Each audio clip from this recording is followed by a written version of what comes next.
Bismillahirrahmanirrahim. Assalamualaikum warahmatullahi wabarakatuh.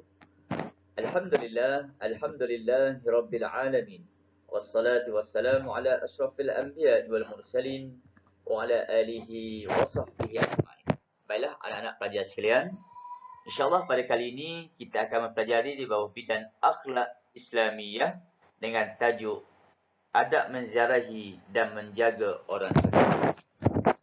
Baik, para pelajar sekalian, insyaAllah di bawah tajuk ini kita akan mempelajari 4 perkara penting, iaitu yang pertama, tanggungjawab menziarahi dan menjaga orang sakit beserta dalil.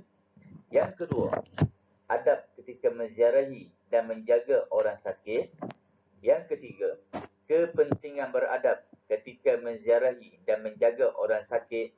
Dan yang keempat, usaha dan tindakan yang boleh dilakukan ketika menziarahi dan menjaga orang sakit.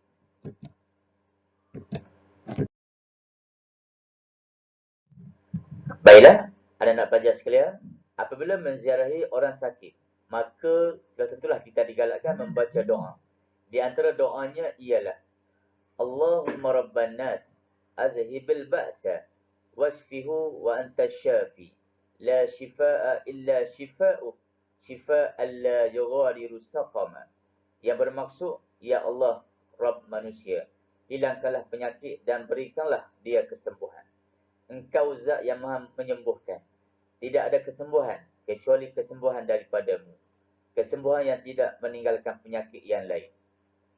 Baik, seterusnya dalam hadis yang lain yang diriwayatkan oleh Abu Hurairah radhiyallahu anhu, bahawa Nabi Muhammad sallallahu alaihi wasallam telah bersabda, sesiapa yang melawat orang sakit ataupun menziarahi saudaranya kerana Allah Subhanahu wa taala, maka nanti akan diseru oleh malaikat dengan kata-kata, dikau akan mendapat kebaikan, perjalananmu akan dipermudahkan dan akan disediakan tempat untukmu di dalam syurga. Hadis riwayat Imam At-Tirmizi. Baik, apabila kita menziarahi orang sakit, maka sudah tentulah kita sedia maklum bahawasanya tanggungjawab menziarahi orang sakit merupakan satu tugas yang mulia dan dituntut dalam agama Islam. Menziarahi orang sakit adalah satu perkara yang sangat baik kerana orang sakit sangat-sangat memerlukan bantuan dan sokongan daripada orang lain supaya kekal positif dan mereka sentiasa bersemangat untuk sembuh. Dan menjadi tanggungjawab umat Islam untuk membantu pesakit, tidak kiralah pesakit tersebut daripada kalangan ahli keluarga, sanak saudara, jiran tetangga maupun orang lain. Baik, kita akan melihat adab ketika menziarahi orang sakit. Yang pertama daripada aspek rohani. Yang pertamanya ialah kita sentiasa mendoakan orang sakit agar diberikan kesembuhan oleh Allah Subhanahu wa taala dengan segera. Yang kedua, daripada aspek rohani juga kita digalakkan membaca ayat-ayat Al-Quran dan juga ruqyah untuk memberikan keterangan kepada pesakit dan ikhtiar untuk mendapatkan kesembuhan. Dan yang ketiga, daripada aspek rohani, mengingatkan pesakit agar mereka sentiasa bertaubat dan memohon keampunan daripada Allah Subhanahu wa taala. Baik, yang kedua daripada aspek emosi, menggunakan tutur bahasa yang lembut untuk mengurangkan tekanan emosi kepada pesakit. Yang kedua, kita juga memahami kesusahan pesakit yang menanggung kesakitan dengan membantu mereka. Dan yang ketiga, melawat pesakit dengan mesra dan menunjukkan muka yang manis sepanjang berada bersama dengan mereka. Dan yang terakhir, yang keempat, ialah sabar dengan rungutan dan juga tingkah laku pesakit yang sedang menanggung kesusahan dan juga kesakitan. Seterusnya, yang ketiga, kita akan melihat daripada aspek fizikal. Yang pertama, pelawat ataupun pengunjung perlulah memastikan pesakit bersih tubuh badan, pakaian dan juga tempat mereka sepanjang masa. Yang kedua, hantarlah pesakit ke tempat rawatan yang sesuai mengikut kemampuan mereka. Yang ketiga, asingkan jenis ubat-ubatan dalam bekas yang dikhaskan agar tidak tersalah ketika memakan ubat-ubat tersebut. Dan yang keempat, yang terakhir, menyediakan bilik yang selesa untuk pesakit agar emosinya sentiasa terkawal dan baik. Seterusnya, para pelajar sekalian, insyaAllah kita akan melihat kepentingan beradab ketika menziarahi orang sakit. Yang pertama, sudah tentulah akan mewujudkan silaturahim sesama Islam. Yang kedua, ia akan meringankan beban dan juga penderitaan yang dialami oleh para pesakit.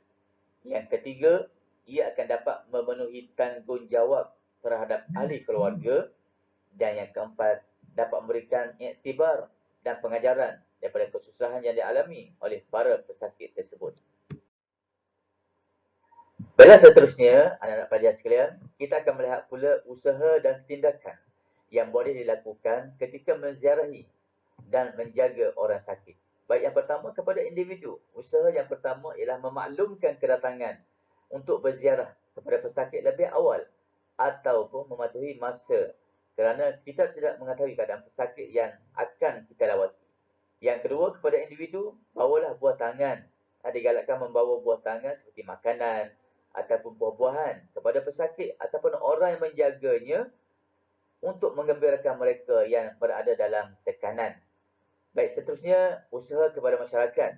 Apa yang masyarakat boleh lakukan ialah pengunjung tidak bertanyakan soalan-soalan yang menyinggung hati ataupun sensitif kepada pesakit atau ahli warisnya. Sebaliknya dituntut supaya perbanyakkan doa. Dan yang kedua, pengunjung berilah kata-kata semangat kepada pesakit agar tidak berputus asa daripada rahmat Allah Subhanahu wa Ta'ala.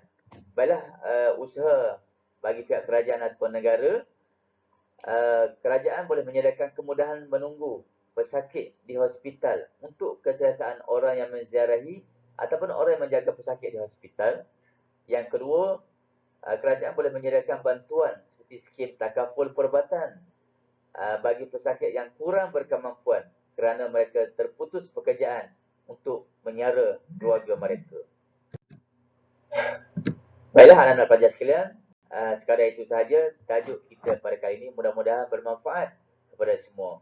Aku qouli hadza wa astaghfirullahalazim li wa lakum. Assalamualaikum warahmatullahi wabarakatuh.